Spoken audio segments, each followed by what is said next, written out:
G'day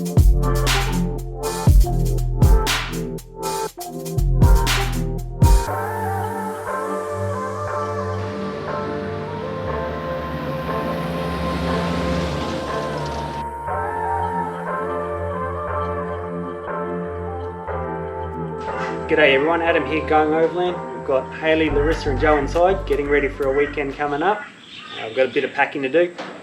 This week I want to talk about the front end of patrol, some of the changes we've made, improvements from our lap of Australia and the lessons we've learned. And yeah, a couple of little things I'm really impressed with. So give us a thumbs up this week, subscribe, there's some really good content coming, guys. I won't go into it yet because the plans are still sort of in the works, but fingers crossed everything goes to plan. And yeah, let's get into this week's video.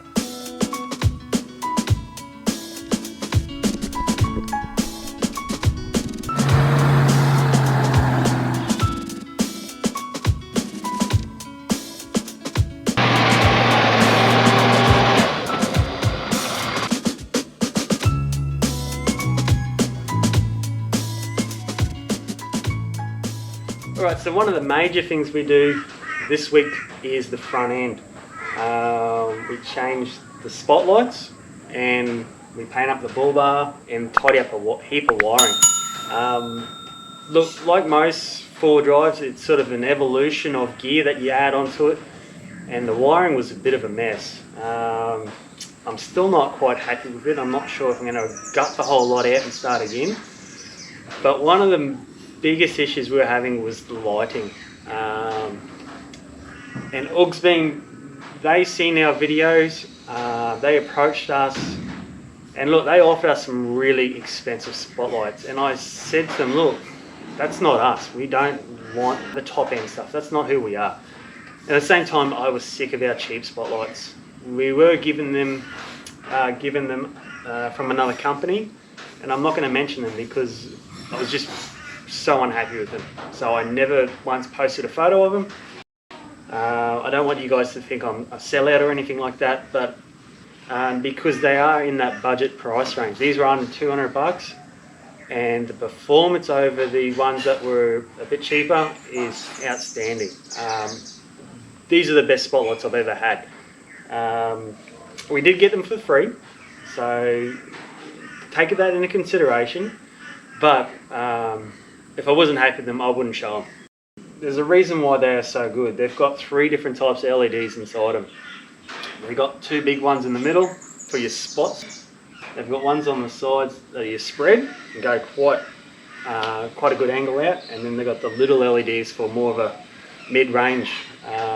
So your best set of spotlights I've ever had in all my years of four-wheel driving.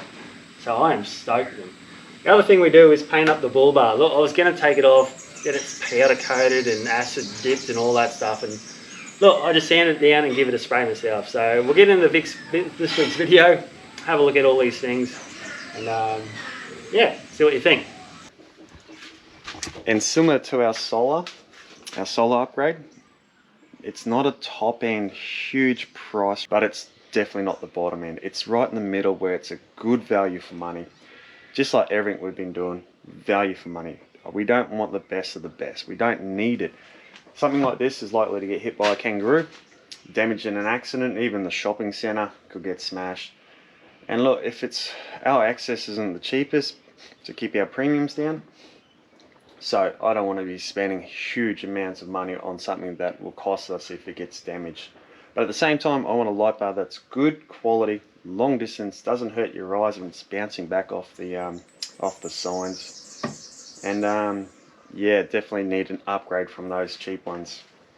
So can't wait to get it on and try it out.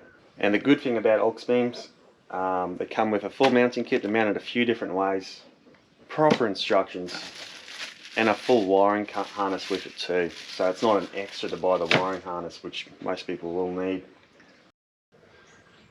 So these are the old lights. To tell you the truth, you can barely notice the difference when you're driving between having them on or off with the LED lights that we have fitted instead of the standard old school ones. I had them like this for the airflow, and that's the reason why we've changed from the old school 9-inch bulbs. We like that airflow through the radiator, especially in summertime. The TD42s have a long record of getting hot. Look, and ours does get warm up the hills with the aircon going, towing the trailer in summertime. The temps will climb, but we notice with this setup, we get that airflow. It'll only climb a certain amount, and that'll hold about half temp, it will. So, plan is we're going to probably top mount it and keep that airflow through the radiator, and also we then have still access to the winch switch, which is right behind this light. It sits very close there. But the main thing is that airflow. We've got to keep that open. So it probably doesn't look that different from under the bonnet for you guys, but it makes a big difference to me, all this tidying up. Let me show you how much stuff I've taken out. All this here.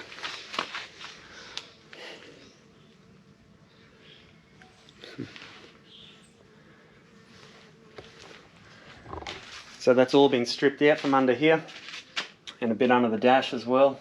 And yeah, it's a lot tidier. All right, so we've got it mounted up. Really happy with how it sits on there too.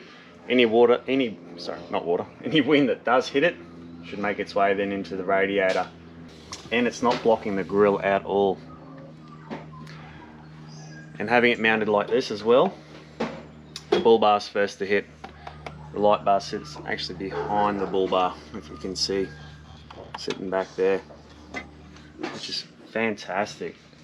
Really happy with how it looks too. It looks tough and meaty. We're going to wire it up, but first of all we're going to spray this bull bar like I was saying earlier. So we're just mocking it up. I'm going to file down these brackets as well, and shorten the thread on them as well, so they're all tidied up and nice and smooth, no sharp edges. And yeah, we'll paint all them up at the same time as we paint the bull bar. Really happy, looks fantastic.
That's high beam, and that's the spotlights.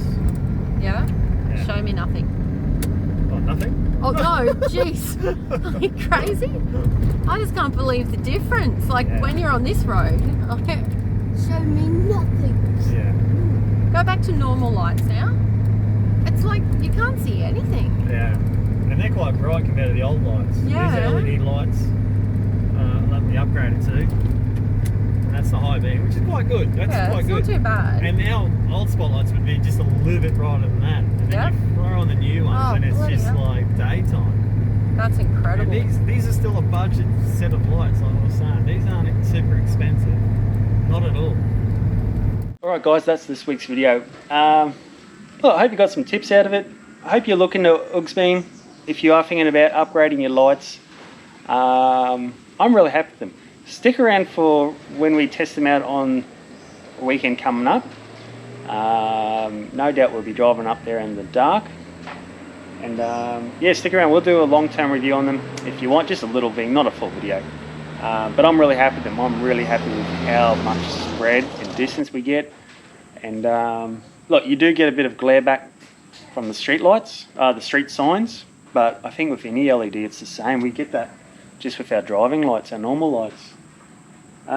Really happy with how the spray went on the bull bar too. It was looking very old and dated. A couple of cans of spray paint. Yeah, it looks $1 million. I'm so happy with how the car looks after the lap of Australia. And even my brother said it looks like it's never been off-road. And you guys probably know it's that big trip we just done.